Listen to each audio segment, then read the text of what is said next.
வந்து கேழ்வரகு மாவு அடை செய்ய போகிறோம். கேழ்வரகு மாவு செய்யறதுக்கு அடைக்கு வந்து நான் வந்து ஒரு 3-4 அடை பண்ணுற அளவுக்கு மாவு எடுத்து வச்சுருக்கேன்.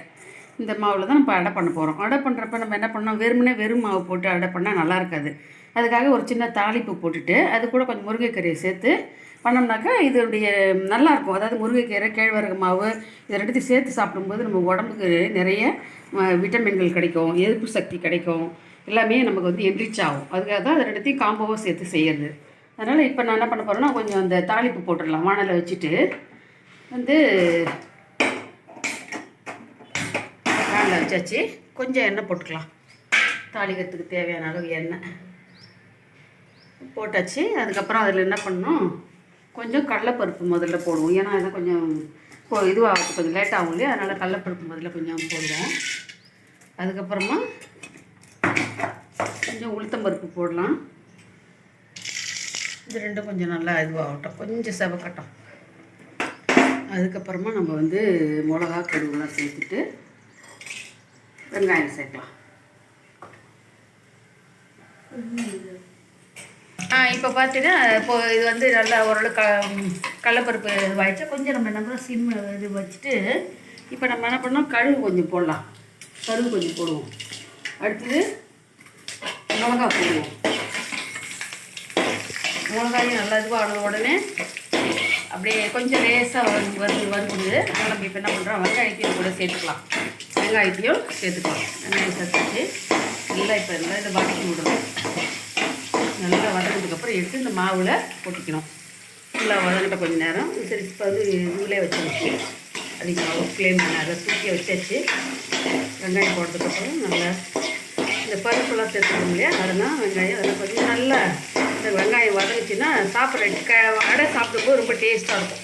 சின்ன வெங்காயம் தான் பயன்படுத்தியிருக்கிறேன். சின்ன வெங்காயம் தான் ரொம்ப நல்லது, உடம்புக்கும் நல்லது, டேஸ்ட்டுக்கும் ரொம்ப நல்லது. அதனால் பெரிய வெங்காயம் இப்போ கோடை காலத்தில் நல்லாவே கிடைக்குது சின்ன வெங்காயம். அதனால் நம்ம என்ன பண்ணுறோம், சின்ன வெங்காயத்தை பயன்படுத்தியிருக்கிறோம். வதக்கும் போது நல்லா வாசம் வருது. இந்த பண்ணி நிறுத்திடலாம். ஸ்டவ்வை நிறுத்திட்டு இந்த தாளிப்பை நம்ம என்ன பண்ணணும், இந்த மாவில் சேர்த்துக்கலாம். வச்சுருக்கோம் இல்லையா, இந்த இதில் மாவு சட்டி இது பாத்திரத்தில், அதில் இந்த தாளிப்பை நம்ம சேர்த்துக்கலாம். இப்போ தாளிப்பு கொட்டியாச்சு இல்லையா, அதுக்கப்புறம் என்ன பண்ணணும்னா கொஞ்சம் உப்பு நமக்கு எவ்வளோ தேவையோ அந்த அளவு உப்பு இதில் போட்டு நம்ம என்ன பண்ணலாம், பிசைஞ்சிக்கலாம். நமக்கு தேவையா உங்களுக்கு என்ன உப்பு வேணுமோ, சுகர் பேஷண்ட்டு, பிபி பேஷண்ட்டு எல்லாம் நிறைய பேர் இருப்பாங்க. அதனால் அவங்களுக்கு தகுந்த மாதிரி உங்களுக்கு எப்படி வேணுமோ அதுக்கு தகுந்த மாதிரி கொஞ்சம் உப்பை நீங்கள் பார்த்து ஆட் பண்ணிக்கோங்க.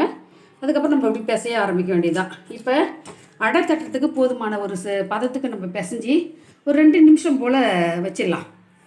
வச்சுட்டு அதுக்கப்புறமா நம்ம வந்து தவா வச்சு, அதாவது என்ன சொல்லுவாங்க, அது பேர் தோசைக்கல் வச்சு நம்ம வந்து அடையை சுட ஆரம்பிக்கலாம். இப்போ நம்ம அடை சுடுறதுக்கு என்ன பண்ணால் இந்த தோசைக்கல்லை வச்சிடலாம். ஃபஸ்ட்டு தோசைக்கல்லை வச்சுட்டு கொஞ்சம் சூடாகட்டும். இதில் வந்து முருங்கைக்கீரை சேர்த்தப்போ நீங்கள் பார்க்கல, முருங்கைக்கீரையில் சேர்த்து பசஞ்சு வச்சுருக்கோம் பாருங்கள். இந்த பதத்தில் பசஞ்சு வச்சுருப்போம். இப்போ இதை வந்து நம்ம என்ன பண்ணலாம், உருண்டையாக கொஞ்சம் கொஞ்சமாக சின்ன உருண்டையாக நமக்கு எப்படி வேணுமோ அப்படி போட்டு இப்படி உருட்டி வச்சுக்கலாம். ஃபஸ்ட்டு அது எண்ணெய் காயறதுக்குள்ளார, தோசைக்கல் காயறதுக்குள்ளார. அதுக்கப்புறம் இப்போ நம்ம வச்சுட்டோம்னாக்கா என்ன பண்ணலாம், கொஞ்சோண்டு எண்ணெய் லைட்டாக எடுத்து ஒரு ஸ்பூன் விடுவோம். ஒரு ஸ்பூனு எண்ணெய் எடுத்து லேசாக விடலாம். ஜாலி பார்க்கணும். கொஞ்சம் ஓரளவு காய ஆரம்பிக்குதுன்னு நினைக்கிறேன். இப்போ நம்ம என்ன பண்ணலான்னா தண்ணியை தொட்டுட்டு இந்த உருண்டை எடுத்து இப்படி நடுவில் வச்சு அடை மாதிரி தட்ட ஆரம்பிக்க வேண்டியதுதான். அப்பப்போ கொஞ்சம் தண்ணி தொட்டு தட்டினோம்னாக்கா நல்லா நம்மளால் தட்ட முடியும்.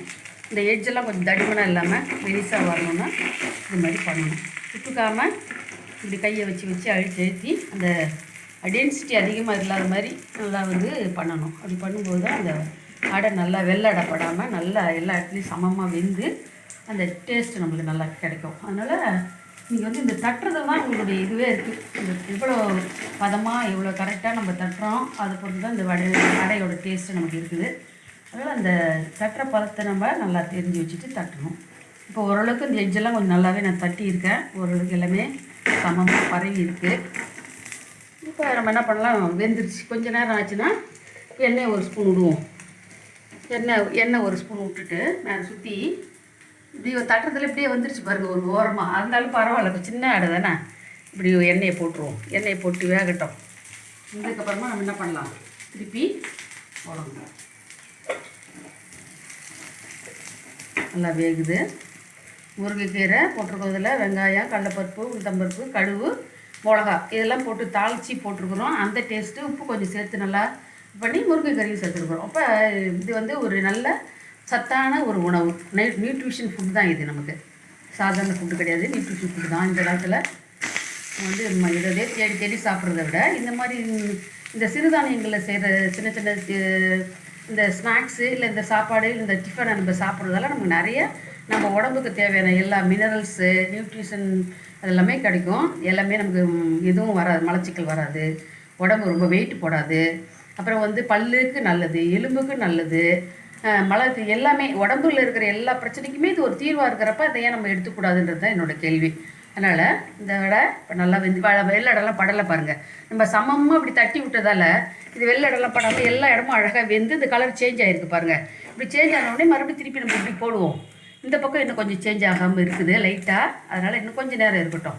அப்படி இருந்துச்சுன்னு வச்சுக்கோங்களேன், இதுவும் கொஞ்சம் கொஞ்சமாக சேஞ்ச் ஆகுது பாருங்கள். அப்படி சேஞ்ச் ஆனதுக்கப்புறமா நம்ம என்ன பண்ணலாம், இதை வச்சு ஒரு தட்டில் வச்சு சர்வ் பண்ணி இதுக்கு வந்து காம்பினேஷனாக என்ன பண்ணலாம்னு மல்லாட்டை சட்னி சாப்பிடுவோம் நாங்களாம். அது மல்லாட்டை சட்னி, நிலக்கடலை சட்னி, மல்லாட்டை அதை வச்சு அந்த சட்னி வச்சு இது தொட்டுட்டு சாப்பிட்டோம்னா தேவாமிர்தமாக இருக்கும். நமக்கு வேறு எதுவுமே தேவை கிடையாது. நீங்கள் எந்த பீஸா பர்கர் ஷாப்புக்கெல்லாம் போக வேணாம், நிறைய காசு கொடுத்தாலும் நீங்கள் எதுவுமே செய்ய வேணாம். இது ஒன்று செஞ்சு சாப்பிட்டீங்கனாலே போதும். உங்களுக்கு அடிக்கடி இதை சாப்பிட்ற எண்ணம் வரும். இந்த டேஸ்ட் நாக்கு வரைக்கும் இருக்கும், எம்மியாக இருக்கும். எல்லோரும் இதை செஞ்சு பார்த்துட்டு எப்படி இருக்குன்னு சொல்லுங்கள். லைக் பண்ணுங்கள், ஷேர் பண்ணுங்கள், சப்ஸ்கிரைப் பண்ணுங்கள். இன்னொரு வீடியோவில் பார்க்கலாம். டாட்டா.